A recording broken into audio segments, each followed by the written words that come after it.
It's entrenched poverty. It's been this way for many, many years. People are poor. They don't have enough money, really, to live. It's Monday morning in the West End of Newcastle. It's freezing cold, and the queue for the food bank is already more than an hour old.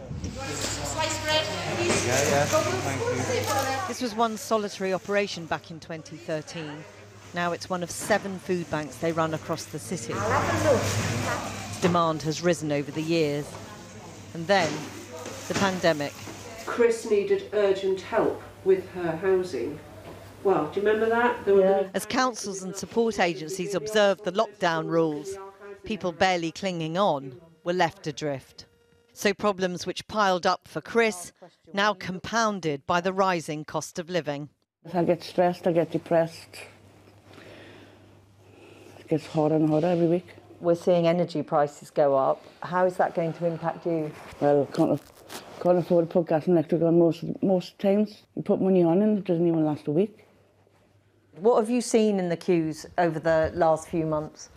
At a kind of, heightened emotion, anxiety, that sense of humiliation, standing in a public place and everybody knows why those people are in a queue. Yeah? The bleak analysis from the Joseph Rowntree Foundation today that increasing numbers of children are experiencing what they call deep, persistent poverty is no surprise here. In April through to March 2021, we fed 53,000 people. 21,500 of those were actually children, little beings who come into us. We see them coming in, you know, sometimes with no socks. I mean, you've seen somebody here today, people coming in with no socks. What do you make of people who would say real poverty does not exist in the UK? Real poverty is here. Real poverty is alive and not very well in the West End of Newcastle, actually. Outside, we met Angela just after she'd picked up food vouchers. She lives with her adult daughter, who she says is vulnerable.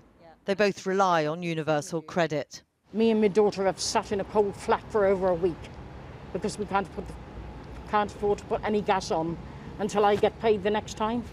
Angela says her other daughter helps her financially when she can, but that doesn't help how she feels.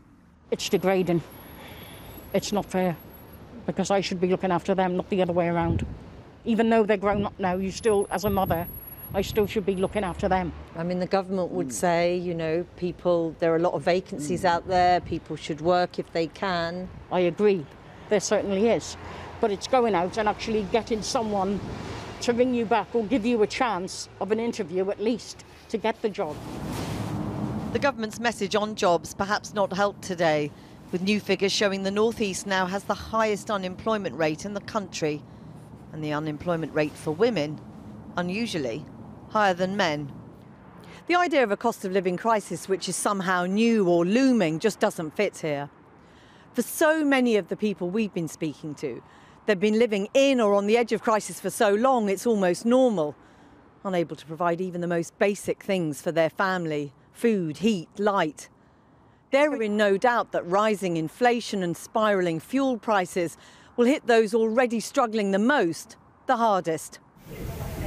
Pressure on low-income households is on multiple fronts.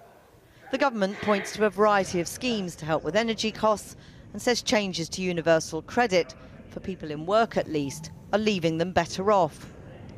But at the Citizens Advice Bureau in Newcastle, they say something much more fundamental is needed. At the turn of this year, we've seen poverty that is on a different scale altogether. And for some families, it is a real stark choice of heat or eat. And we're very worried about the next few months. But the safety net is so thin here in the North East that that's why people are falling through it. And that's why charities like ours are so busy.